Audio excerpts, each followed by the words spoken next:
विचारांचा चांगला चालवला पाहिजे म्हणून 18 अध्यायाची गीता मांडली आणि अर्जुनाच्या मोहाचा नाश केला।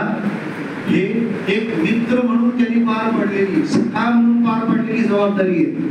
मग आपण आपल्या मित्राच्या बाबतीत कसे सल्ले दिले पाहिजे तो सुद्धा आपल्या धर्माचा एक भाग आहे। उभारणी, एखाद्याला सहाय्य केलं पाहिजे। आपण ज्या बाबतीत सबल आहोत त्या बाबतीत द्वारका सोन्याची हे पाहिलं जातं, पण सुदाम त्याचा मित्र आहे ना कृष्णाचा। सुदाम्याची नगरी पण नंतर कशाची झाली? सोन्याची झाली। हा व्यापक भाव आपल्या जीवनात असू द्या। आपल्या आयुष्यातल्या दुःखाला कारण आपला फक्त संकोचितपणा आहे हे विसरू नका।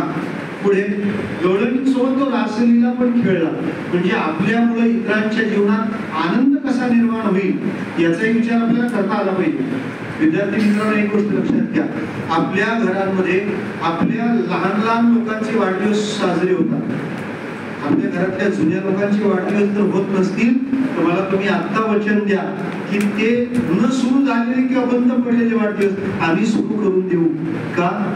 त्या जुन्या माणसांना आपल्याकडून असलेल्या अपेक्षा आपण या रीतीने जर पूर्ण केल्या तर त्यांना होणारा आनंद हा खूप मोठा असतो, तो आपल्याला प्राप्त करता आला पाहिजे।